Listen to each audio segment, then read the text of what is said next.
ही रामानंदाचार्य के रूप में अवतरित हुए। मुगल साम्राज्य था, बहुत ही संतों के ऊपर कुठाराघात, भक्तों के ऊपर, भगवान के आराधकों के ऊपर कुठाराघात हो रहा था। उस विषम परिस्थिति में जगत गुरु रामानंदाचार्य जी ने बड़े ही शौर्य के साथ गाई जा रही है इस मंच से श्री यज्ञ सम्राट श्री लाल बाबा जी महाराज की श्रद्धांजलि समारोह में हम लोगों को भी आने का सौभाग्य प्राप्त होगा। तीन संवारक देश को संत सती अरुसोर, आप कहेंगे ये कलयुग है, न संत है, न सती है, न सूरवीर। प्राइमरी पाठशाला में मास्टर साहब ने पूछा, आइए भाई, प्राइमरी पाठशाला में मास्टर साहब ने पूछा, बच्चे बताइए पहले बीज हुआ या पहले वृक्ष? पहले बीज या पहले वृक्ष? तो कुछ लोगों ने कहा वृक्ष, कुछ लोगों ने कहा बीज। सही उत्तर क्या है? सही उत्तर इसका गहराई पर जाने पर, ये चिंतन में जाने पर ये कहना पड़ेगा कि बीज ईश्वरीय प्रदत्त है। यदि आप कहते हैं बीज पहले हुआ तो वृक्ष नहीं था तो बीज कहां से आया,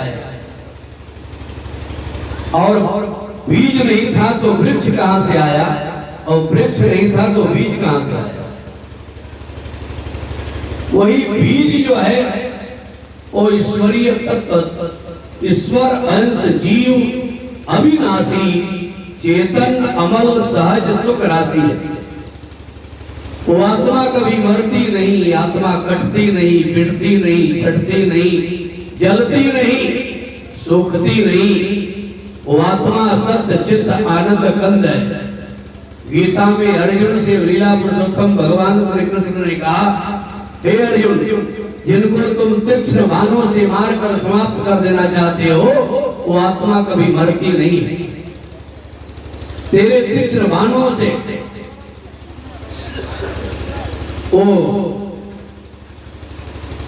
कटने वाली नहीं है, छिदने वाली नहीं है। नैनम छिदन्ति शस्त्राणि नैनम दहति पावक, न चैनम क्रीदन्त्यापो न शोषति मारुतः।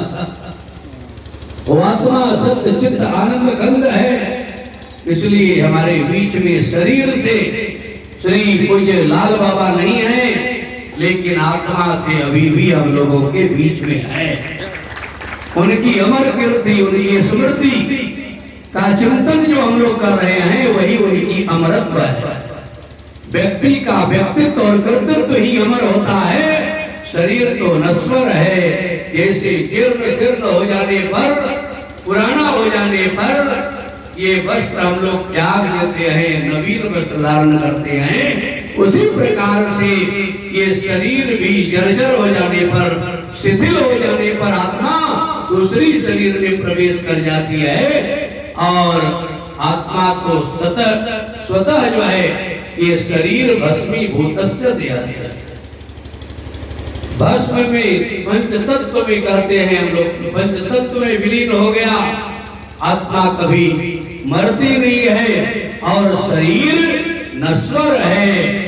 इसलिए काल से कोई बलवान नहीं है। कवि ने सूत्र दिया, कल हंस रहे थे, गा रहे थे, खेलते थे बाग में, ऐश्वर मद में चूर देखे, आज जलते आग में। दो चार दिन की बजा कर अंत अपनी ला राहली, मानो हुए ही थे नहीं, यह काल है सबसे बली। संध्या हुई तड़का हुआ, दिन जात आई रात है, जाड़ा गया गर्मी गई, फिर आ गई बरसात है।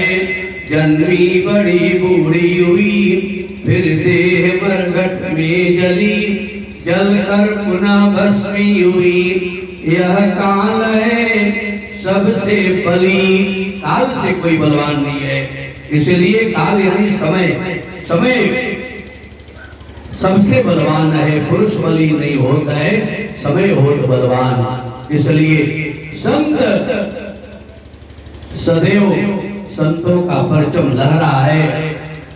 जब द्रवई दीन दयाल राघव, साधु संगति पाइए, यही दर्श परस समागमादिक आप राशि नसाइए। दोहावली रामायण में भी गोस्वामी जी ने कहा, संत समागम हरि कथा, तुलसी दुर्लभ दोय, सुत दारा अरुलक्ष्मी, पापियों के घर होए। ऐसे महान संत लाल बाबा जैसे, जिनकी अमर स्मृति में श्रद्धांजलि समारोह में हम लोग हैं, इनकी एक जन्म नहीं अनंत जन्मों की सुकृति जब उदित होता है, तब व्यक्ति संत और सत्संग में जाता है, संत बनता है।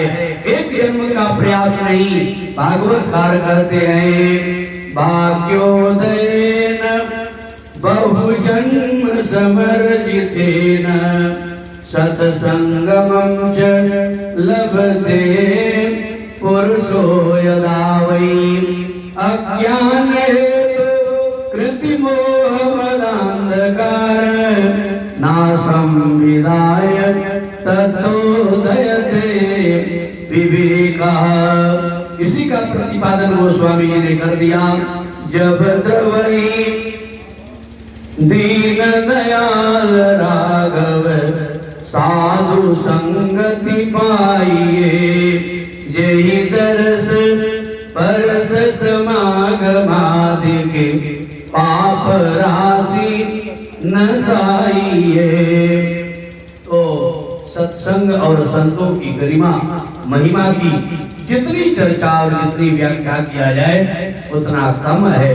इन्हीं शब्दों के साथ आप सबों का मंगलमय कामना करता हुआ, श्री लाल बाबा जो साकेत वासी हैं, स्वर्गवासी हैं, पुण्यवासी हैं, उनके श्री चरणों में वाणी पुष्पांजलि अर्पण करते हुए